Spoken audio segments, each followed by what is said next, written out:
Hello again, this is Lori Jacobs from Jacobs Homestead, and today I will be canning carrots, and we're going to raw pack them. I went to one of the local stores that we have in town. It's a small town meat market store, and they had carrots on sale. 5-pound bags for $1.98, and I did them before, and they were the best carrots. They were really good. So I grabbed like 4 bags, and I'm going to do them and get them set up because these carrots were so good the last time that we went through them, and oh, I just love them. So anyways, what you do first is you peel your carrots. I scrape mine. I cut the ends off. I rinse them in water, and this is what I had left over. I don't know if you can see that. So those few I'll just probably boil them and put them in a freezer bag, or save them in a bag, and then when I do the next batch I'll put them in. But anyways, you peel your carrots, wash them good, cut them up. I like big chunks because I use mine in beef stew or chicken stew, or sometimes just as a vegetable on the side, but I don't like them real thin. I like them nice and chunky. So let's get started. I don't know about you guys, but over here we have problems with fruit flies this time of year, so I have to keep the covers on even though the water's not in them yet and the salt. So I don't want any fruit flies in anything. So anyways, I already peeled them, and I put them in the jars, fresh pack, okay? So they're already peeled. There's nothing in the jar except for the carrots. And then I use a teaspoon, okay? Now I use iodized sea salt. A lot of people don't like to use salt. I use it because I went and used just regular sea salt for a long time, and I started having trouble. Because your body needs iodine. Iodine protects you even from cancer-causing agents. I'm going to put this back over till I fill it. And I know some people use the pink Himalayan salt, but I know I'm in school for holistic medicine, and my daughter got really sick. I have a video on it. It's called Warning. So if you're using pink Himalayan salt, you need to know what those minerals are, because there's good minerals in there, but there's also very toxic minerals in there. And if you're into natural, usually you don't want nothing to do with toxins. And she got really ill, and we found out she started using pink Himalayan salt, and she got really ill. She almost died last year.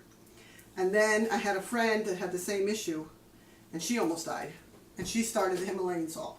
So you can do what you want, but I'm just telling you, if you start having problems with anxiety, shortness of breath, your heart racing, any kind of issues like that, I would get off it. I wouldn't use it. I wouldn't use it, especially for kids in food. So just figured I'd let you know. Look up that video. It's called Pink Himalayan Salt Warning. And the thing is, there's no scientific proof, I looked it up, to prove that any of it is good for you. And people say, well, some of those minerals are really healthy for you. Well, if the minerals are absorbed enough, then so is the toxins. So personally, I think it's a scam, that because all the people that are into health will not eat all the stuff, so they're making them think, well, the pink Himalayan salt's good, and they just post it as minerals, but they don't post on the salt itself what the minerals are. And those minerals are very toxic. There's fluoride in them. There's what's some of the other things? Not formaldehyde. Fluoride. I have the list on here. I can't remember it right now. But mercury. There's a whole bunch of bad stuff in it. Arsenic, and those are really toxic. And and it's rocks. Literally that's what you're putting on your food is rocks. So I use the iodized sea salt. It's really good. I know when I think it was Japan had that. What was that? When they had that tsunami and it destroyed their chemical plant, they were trying to get iodine for the people so they wouldn't get cancer, because the ones that stayed behind to help with the plant. But anyways, so your body needs iodine. That's why I think there's such a large amount of people with thyroid problems and issues.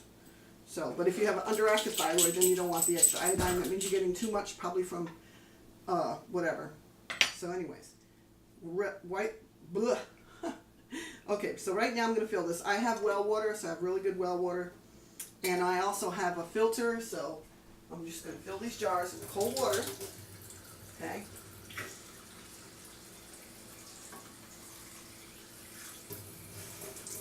There's one. I'll put the lid back on so I'm ready to poke it around, check it, because I don't want no fruit flies to damage any of my. I had to hang those tapes. I'm probably gonna yeah. So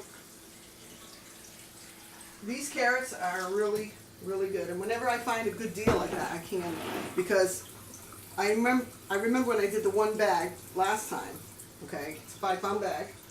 They were it made 4 jars, so I figured 2 would make 7 to 8, and it's exactly what I got. 7 jars, and I have some extra. So with the extra, I'm probably just going to save them in a bag, and then maybe tomorrow can off those, because I've been peeling carrots all day. My older girls are moved away. I don't know if you can hear me if I'm too far from the mic, but my older girls, a lot of them gone away, moved away, and my other daughter's getting married this weekend coming up, and so they were my helpers when it comes to peeling and stuff. And my 17-year-old, she's working right now, and she's getting ready to graduate this year, so she's quite busy trying to keep her grades up so she can get into college. So, and of course my youngest son, he's 11, and he went with his dad today because we had to get another freezer from the farmhouse because I have to make a bunch of chicken marsala for my daughter's wedding, and I figured if I got the chicken all done ahead of time, let me shut the water, then I could freeze them in freezer bags and then just put the broth over it and the mushrooms the day of the wedding. Okay, so these are all done. Now I'm going to show you, I use a plastic knife, whatever you have. I don't have those special tools. And I just kind of poke it around, make sure that all the water's out. I mean, not the water, the air.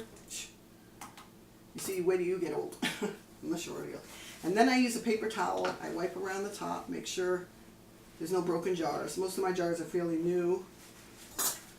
And then I put the lid on it, tighten it a little bit. That there. I'm going to work on the next one. I don't know if you can see what I'm doing here. If you can see that. I'll move that. I just poke it a little bit. If you don't have a special tool, a plastic knife or something that's a rubber spatula, plastic spoon, but I found this plastic knife works pretty good. Okay, and I wipe over the top. I like using a paper towel because it's more sanitary. So that's another one. One more. And I know my channel's new. I did one jar with the longer carrots because when I make a beef stew, I like the long carrots. I hope that's going to be okay. And I was really hot, so I pinned my hair up. So no, I did not cut my hair. I just get very hot in the kitchen when I'm working. So, and it is October. No, actually it's November. So, this one. Now when I put cold water in the jars and cold pack, when I use my pressure canner, I put cold water in there too and let them all go do the get hot together, because if you do them at separate, if that was hot and I put cold, it can crack your jars. For those of you who are new, and make sure if you've never canned before, you get your jars very sterile. Even if they're brand new, you still want to run them and sterilize the jars. And the lids, I still rinse them with hot water, even though they say you don't need to boil them anymore. I don't boil them. I just rinse them in really hot water, just in case something in the factory or whatever, you just don't know. And I still rinse them. So, there's another one. I shouldn't keep putting that. I put paper towel down because it's just cleaner. So, I love these carrots. I wish they didn't take so long. I have an apple peeler. I don't know if they have a carrot peeler, but it would be nice. Because I love carrots and they're really healthy for you. So, there you go. There. I know this part's probably drawn out. I might edit some of this out so it's not as boring. But I figured I'd spare you the watching me peel carrots, because everybody should know how to peel carrots, I would assume, and cut them. I cut the ends off, I peel them. Some people don't like to peel them. I do, because I was always raised peeling them and I don't want to risk any, I don't know, I just do. So, anyways, one more. And then, what I do, like I said, I use the iodized sea salt, and I did them last time like this, and they were amazing. I like salt because I can't stand, like when I used to buy canned stuff, I couldn't stand anything that was unsalted. I just like salt, that's me, okay? And and salt is actually good for you. In my studies in holistic medicine, a lot of people think, oh, it's going to raise your blood pressure. What raises your blood pressure is regular salt, not sea salt, not iodized sea salt. So, like if I buy butter, I buy it unsalted and I add my own salt to it because that's what raises your blood pressure, not regular sea salt. Okay, just so you know, in case. And also, they're finding out that people that die from heart attacks, okay, I've been studying this and I proved it. It's not from high blood pressure, it's from low blood pressure. If you look it up if you look up statistics of heart attacks, every single person that had a heart attack, they either had low blood pressure or normal blood pressure, what they call normal. So high blood pressure does not cause heart attacks, you know, and that's another whole story. But anyways, I'm going to put these in this canner and I'll show you in a minute. Okay, so they're in the canner, okay?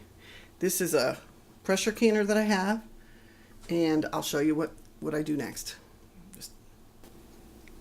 Okay, so this is what you do. You have the little thing on there, and then these handles here you snap after you get your lid on. And then I'll turn the stove on high, put that on high, okay? And what I'll do is when the water starts shooting out of this spout here, okay, always when you have a pressure canner, check your lid, rinse it good, make sure you see water coming out of this upside down, like I fill it water and then I blow air through it. Make sure there's air coming through there, so you don't have to worry about anything exploding on you.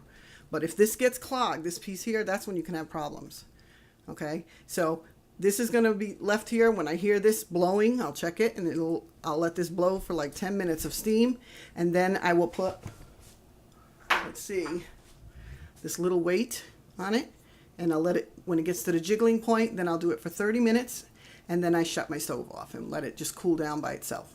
Okay, so we'll be back in a little bit. Okay, I don't know if you can see that. See how the steam is coming out? So now I'm going to time it for 10 minutes, and as soon as 10 minutes goes by, then I'm going to put that little weight on there for it to jiggle. So this is how it's releasing some of the pressure right now. Then we'll get back to you when it's 10 minutes is up. Okay, so 10 minutes was up, and I put this on. Now it's not jiggling yet, but you have to wait, and you'll see it'll start jiggling in a little bit. But there's another button, I don't know if you can see that way back there. That popped up too, and it starts building up pressure. So usually carrots you can do between 10 pounds. So when this starts jiggling, I'll get back to you and you can see how long. And then once that starts to jiggle, this here will start to jiggle, like it'll make a jiggling noise if you're new and you have never done canning. And once that jiggles, you start timing it from 30 minutes. Okay, so we'll get back in a few minutes. Okay, it just started to jiggle. You see that up close? Okay, can you hear that? It's just jiggling now. So now I will time 30 minutes, and then I'll shut my stove off and just let it go down.